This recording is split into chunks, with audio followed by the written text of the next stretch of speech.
We are halfway through the 2022 calendar year, with enough days remaining to achieve those personal and national targets set out at the start of the year that will make a positive contribution to the development of our country. Let us also work with the authorities to reduce the carnage on our roadways and to get those major crime figures as low as possible. Collectively, we can. Hello and welcome to Jamaica Magazine. I'm Theodore Henry. In today's show, we share success stories of the integrated community development project being carried out by the Jamaica Social Investment Fund, as well as a few life-saving techniques.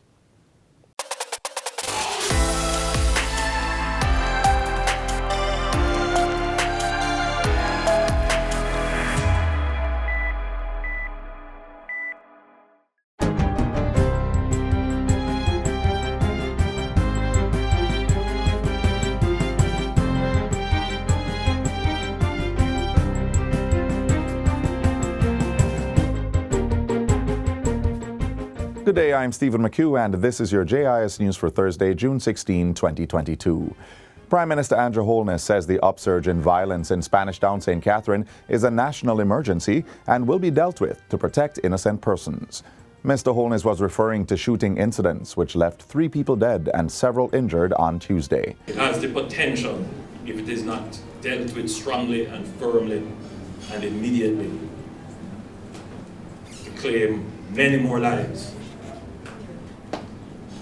The level of organized criminal activity there is a national emergency. I do not have the luxury to be dithering on these matters anymore. We have to act on it. And we have to act to protect the innocent, law-abiding citizens. The Prime Minister was addressing the National Disaster Risk Management Council meeting held at the Ultimate Court Hotel in Kingston on Wednesday. The police have reported that the shootings have been linked to an ongoing gang feud in the area, which has escalated recently. Meanwhile, the House of Representatives has approved a 60-day extension of the Zones of Special Operations, ZOSOs, in 7 communities. The areas are Denham Town, Greenwich Town, Parade Gardens, and August Town in the corporate area, as well as Norwood, Mount Salem, and Savannah Lamar. Resolutions for the extensions were moved by Minister of National Security, Dr. Horace Chang, during Tuesday's sitting of Parliament. In the last week, there has been no criminal activity in any of the zones, including with Denham Town. No shootings. With respect to the operations and community building strategy, Dr. Chang says Mount Salem and Denham Town will continue into the build phase. Greenwich and August Town's Parade Gardens, Norwood and Savannah Lamar will continue the hold phase before moving quickly into the build phase. While we note the value of this intervention in declared spaces, more time is needed to achieve long-term transformational results in the declared communities, and activities on the build phase will therefore take time as we continue to bring together multiple ministries, departments, and agencies on the whole of government approach to address different aspects of violence, prevention, and social investment in some of the most violent-prone communities. Minister Chang says government has plans to amend the law reform Zones of Special Operations, Special Security, and Community Development Measures Act to enable ZOSOs to be extended for 6 months instead of the current 60-day timeline. Only 6 months into the year, and Jamaica has welcomed its 1 millionth stopover visitor for 2022. The milestone was achieved earlier this week at the Sangster International Airport. Tourism Minister Edmund Bartlett says this is an indication that the country is on its way to achieving the 2022 projections of 3.2 million total visitor arrivals and $3.3 billion in revenues. He says this performance also suggests that by early 2023, tourism earnings will surge to the 2019 pre-pandemic levels and beyond. If we intended to maintain any semblance of the momentum, and you know we always do, we can safely say that well before 2024, we will have 4.5 million visitors and we will earn $4.7 billion for Jamaica. Minister Bartlett gave the update as he closed the sectoral debate in the House of Representatives on Tuesday. He says his ministry is working to continue this recovery through the Global Markets Blitz events in the United Kingdom, the United States, and Dubai. Consumers should expect a steady reduction in prices for electrical services related to the construction sector in the foreseeable future. This should come as the Ministry of Science, Energy and Technology moves to action recommendations made by the Fair Trading Commission, FTC, to improve the level of competition in the electrical inspector services market and reduce the fees charged by inspectors. Executive Director of the FTC, David Miller, says the guidelines will drive consumer awareness of choices, quality of service, as well as the prices. The MSET has accepted and are implementing the recommendations which relate to the government electrical regulator. A. Undertaking a comprehensive sensitization and public education program which targets inspectors, electricians, and consumers. And a program is being developed by the MSET and will shortly be rolled out. Mr. Miller was speaking at a recent JIS think tank. He says this intervention seeks to address the significant price hike within the market following the privatization of service providers and use of the recently created Government Electrical Regulator, GER. He says the ministry is also moving to increase the number of inspectors available in each geographical region and to prevent underbidding and bid rigging. Consumers are being encouraged to shop around for quotations from at least 3 inspectors before making a decision, while inspectors are to provide consumers with the relevant information in keeping with the requirements of the Fair Competition Act. Trade associations are advised to refrain from discussing or comparing prices which could lead to collusion or price fixing in breach of the Fair Competition Act. The Kingston and St. Andrew Municipal Corporation, KSAMC, is to begin the cleaning of drains in communities across the municipality before the end of this month. The program, which seeks to reduce flooding, forms part of the KSAMC's annual preparedness activities for the Atlantic hurricane season that runs from June 1 to November 30. Mayor of Kingston, Delroy Williams, provided details during Tuesday's monthly meeting of the corporation. He says the undertaking, expected to cost approximately $100 million, will be done in phases, with critical coastal drains to be given priority in the first instance. Normally we begin with the cleaning of what we refer to as critical coastal drains, and then critical and critical non-coastal drains. And then we have a general cleaning of drains across the municipality and continue also to be prepared as best as we can with the limited resources we have for such an eventuality. Mayor Williams says the drain cleaning exercise will continue throughout the hurricane season. And finally, the Registrar General's Department, RGD, will provide 50 complimentary registrations to fathers who want to add their names to their children's birth certificates at its Status Day promotion. The promotion is in observance of Father's Day and will be held on Monday, June 20 at each of the RGD's 10 locations across the island. Chief Executive Officer of the RGD, Charlton McFarlane, says that for the registration to be complete, fathers must fill out an Addition of Father's Particulars status form. This can be accessed on the RGD's website or any of its offices. The form must be completed by both parents in the presence of a Justice of the Peace or Notary Public. To verify the father's identity, he will need to provide a valid government-issued identification and the child's birth certificate, in addition to the completed application form that is to be submitted to the RGD. Once the application has been submitted, it will be processed and a new birth certificate issued to the applicant within 7 to 10 business days or within 6 weeks. Excluding the complimentary registrations that will be facilitated, all other applicants must pay a fee of $3,500 if the new birth certificate is required within 7 to 10 days, or $1,500 if it is needed within 6 weeks. It's not sufficient to only say you are the father, but it is sufficient to know that your status as father is legally documented.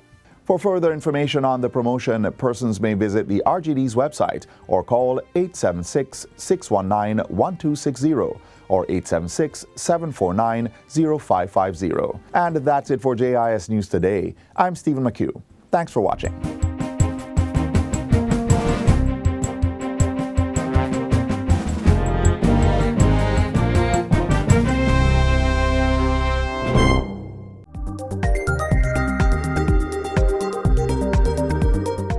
Changing lives through community development projects and crime mitigation strategies, the Jamaica Social Investment Fund, JSIF, through partnership with stakeholders, has achieved success over the years. Here are a few such stories.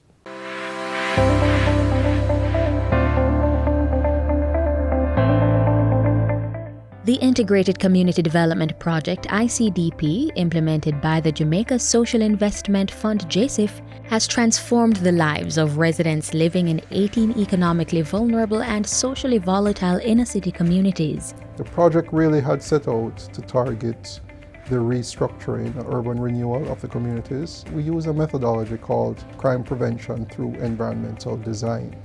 And the idea is that you improve the environment first, and then concurrently engage the youth and the residents and address issues why they are vulnerable and how we can mitigate against it.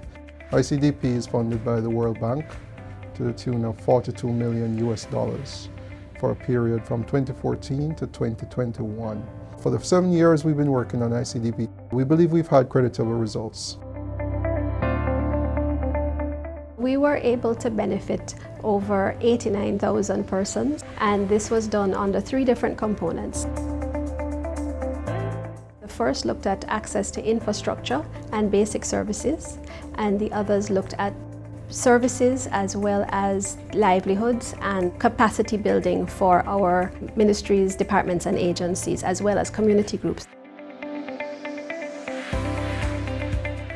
The integrated infrastructure projects included road rehabilitation, water supply, drainage, sewage sanitation, and zinc fence substitution. We would have completed a cumulative total of 47 kilometers of road. It would include approximately 47 kilometers also of surface drainage. We would have supplied access to water to over 12,000 households and sanitary sewage to in excess of 1,300 households. And with regard to zinc fencing, over 3,000 households would have been serviced, which is equivalent to 6,000 to 7,000 kilometers of zinc fencing. Well, since JSIF coming, it's only improvement. Everybody take taxi to come on them yard, the people, the product for go to market, people who for go to school, even generally persons who going out now, they call taxi as they come for me at my gate. Operation Certification was a partnership between the Registrar General Department and the Jamaica Social Investment Fund to provide 6,000 birth certificates to the beneficiaries in the 18 ICDP communities. So it was very important for us to ensure that all Jamaicans are accounted for and all Jamaicans are able to access different sort of services. The ICDP has pumped more than $300 million into the Alternative Livelihood Skills Program. It's designed to actually move young persons from challenged spaces, from the corners, quickly into an income-earning position, whether it's through job placement or entrepreneurship as a result of a skill that they would have acquired. The program targets young persons 18 to 25. We were able to attract companies like CAC 2000 in air conditioning, where these young persons were trained as GTAC technician, which is a global certification. We attracted entities like Main Event in terms of event management, and the trainers were very elite trainers. We work with entities such as Pre-UE, where they were trained in a number of areas. We provide the NWC as a support, a cadre of skilled young persons, both men and women, that were trained as water warden. We had one training component called the Blue Economy, where they were trained as lifeguard and scuba diver. They were trained as small boat repairs technician, and we looked at programs like online entrepreneurship, where these persons are trained in gig work. ICDP is going to be remembered for the way it allowed the community members to work together as a collective. So in telling the ICDP story, certainly, while we will focus on the physical transformation, certainly I think the greatest story is the people being transformed. It's the best organization I ever see. They work for the people so much. The people love everything about JSIF.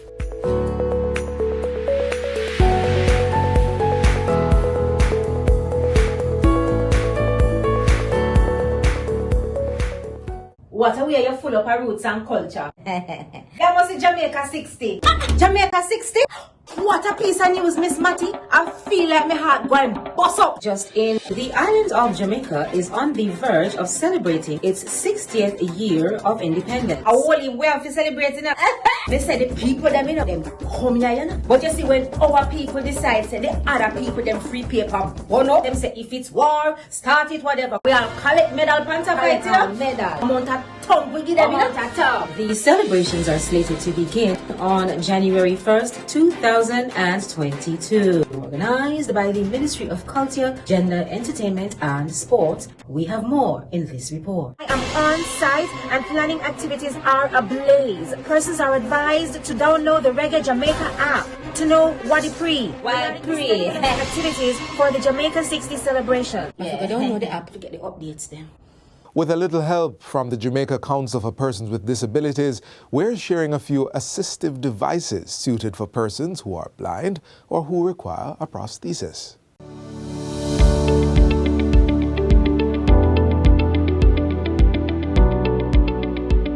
I'm Dion Jennings, Chief Technical Director assigned to the Jamaica Council for Persons with Disabilities. When we protect, promote and secure the rights and well-being of persons with disabilities, we move closer to realizing Jamaica's Vision 2030 goals, that of fostering inclusion, independence, access, and full participation of persons with disabilities in all spheres of national development. The Jamaica Council for Persons with Disabilities, under the Ministry of Labour and Social Security, is charged with the responsibility for implementing policies and programs for persons with disabilities. The JCPD, through the Ministry of Labour and Social Security, will continue to provide support to persons with disabilities to access assistive aids and adaptive devices to enable their independence in their everyday life. What is a hearing aid? A hearing aid is a small electronic device that someone who has a hearing loss uses. Are there different types of hearing aids? There are different types of hearing aids, and usually they are associated with the type of hearing loss that you have. The behind the ear can be used by anyone who has any levels of hearing loss, from a mild to a profound level. Then you have a receiver in the canal hearing aid, basically for persons with a mild to moderately severe hearing loss. They may have a bud, and if you have a greater loss, then a custom-made mold is attached to the RIC hearing aid, which is a receiver in the canal. Then you have an in-the-ear hearing aid, again, that is used by persons who have a mild to a profound hearing loss. Then you have in-the-canal hearing aid. That is used by persons, again, who have a mild to a moderately severe hearing level. The last hearing aid that we have is called the completely in the canal, and that is used for persons with a mild to moderately severe hearing loss. Tips to care for hearing aids. There are different types of hearing aid, and all of them are taken care of the same way, in the sense that they all use a battery, and you're not to use any liquid on the hearing aids.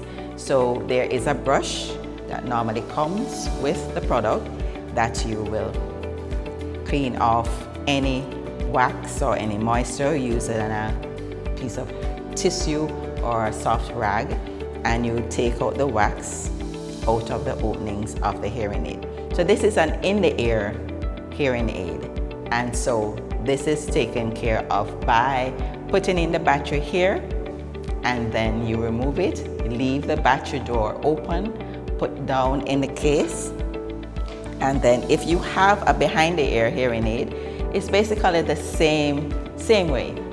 You have the battery door, and you remove the battery, you have the brush, you clean around the tips of the hearing aid, and you clean by the opening of the hearing aid, and you do not use any cleaning agent on the hearing aids.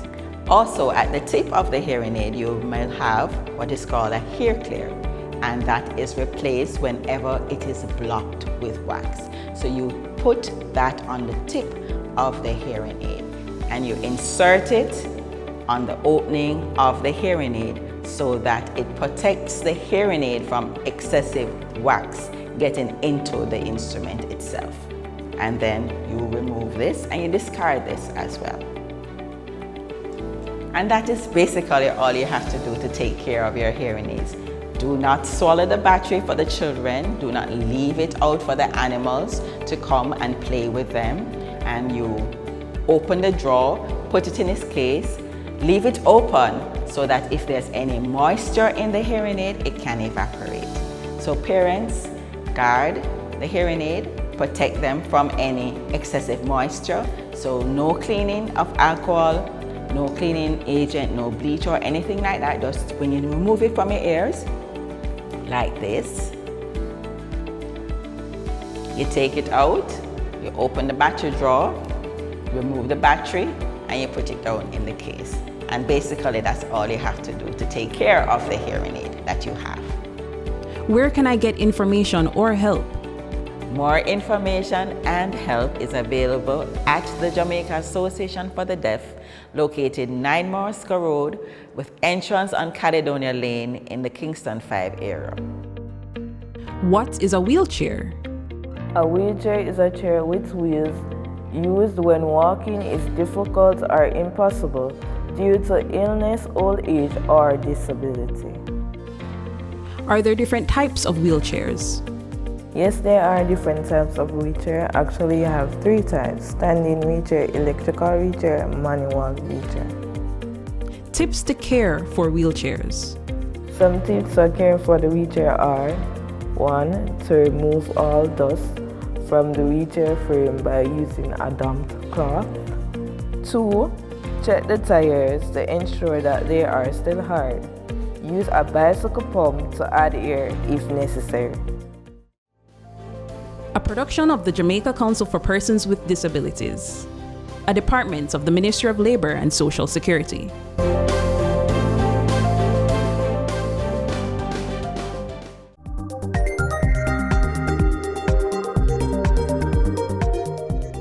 Knowing how to accurately perform CPR is not something that most persons think of learning, but this life-saving technique comes in very handy when you least expect it.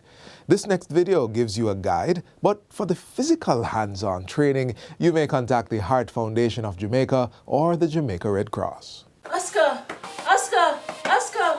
Though this is a dramatization, it has happened quite often. In the field, at home, or at work, a loved one collapses and is unresponsive. What follows? Usually chaos, confusion, heartache, instead of immediately providing that critical resuscitation technique which may prevent death. CPR stands for cardiopulmonary resuscitation. It is a skill that is an emergency skill that is used to revive someone whose heart has stopped beating. Cardiac arrest can happen to anyone at any time. In the event that happens, you need to know the skills that you need to perform to revive these persons or give these persons a chance of survival.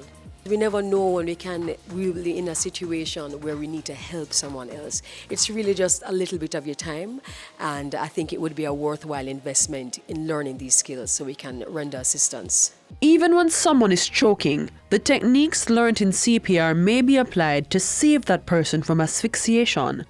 To release the person's airway, position yourself behind them and clasp your fist at the navel and roll in an upward motion. When someone is unresponsive, that's a whole other ballgame.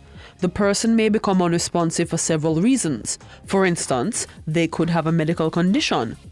To really know if someone is unresponsive and in need of CPR, tap the person's shoulder and shout, "Sir, sir, sir," or "Ma'am, are you okay?" Once the person is not responding to you, and they can respond in several forms. They can answer by moaning, they can groan, they can open their eyes, they can move a limb. If the person is not responding to you, now you need to scan the chest and look if you see breathing. Once the person is not breathing, they are termed as being unresponsive. So once you have somebody collapsing, the first thing you need to do is check your environment, ensure that your environment is safe for you. Once the environment is safe, now you need to assess the person who has collapsed. Once someone is unresponsive, has no signs of life, call for help and bare the person's chest. So you remove their upper garments. Find your hand position, it's on the lower half, center of the chest, lower half of the breastbone, and you push in 30 times at the Bee Gees song, that's Staying Alive. Ha, ha, ha, ha, Staying Alive. If you are trained, after 30 compressions, you can give 2 breaths. If you are not trained, you don't know about CPR, you give hands-only CPR. So hands-only CPR is where you compresses the chest. You need to continue that on the way to the hospital, so you're maintaining cell's life. It's possible for anyone and everyone to learn CPR. Nannies, construction workers, teachers, lawyers, doctors, everyone should learn CPR. Once you're able-bodied, you can learn CPR. In terms of age, it's said as young as 12 years old can learn the art to save a life. So many times, children get in situations that they need assistance. In fact, a cousin of mine, her son got into some distress. She realized that he wasn't breathing one day, and she was able to help him by giving him CPR.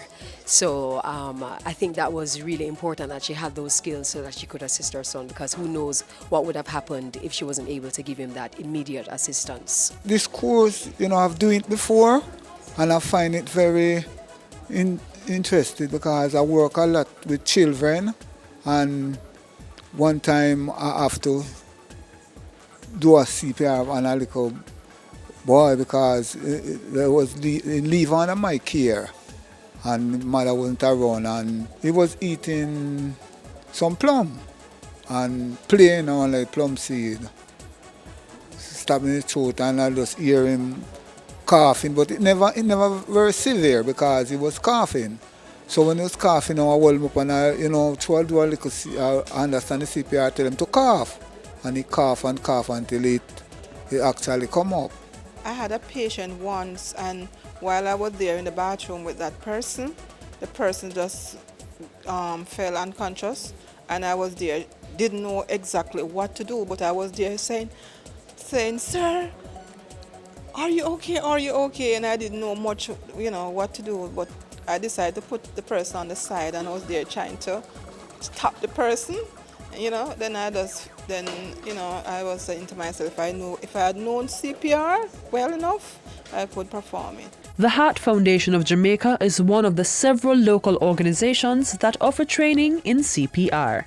The Heart Foundation of Jamaica is an authorized training center for the American Heart Association. We offer CPR training for medical and non-medical persons.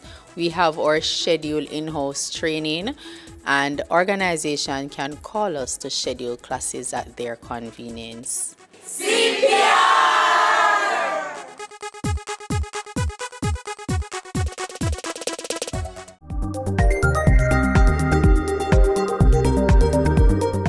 This is where our journey ends, but only for today. Join us again tomorrow when we bring you another informative program. In the meantime, stay connected via our website, jis.gov.jm. And while you're online, send your feedback to Jamaica Magazine at jis.gov.jm or via tweet at JISnews. You may also find us on all the major social media platforms and through our mobile app that's both Android and iOS compatible. On behalf of the production crew, I'm Theodore Henry. Take care.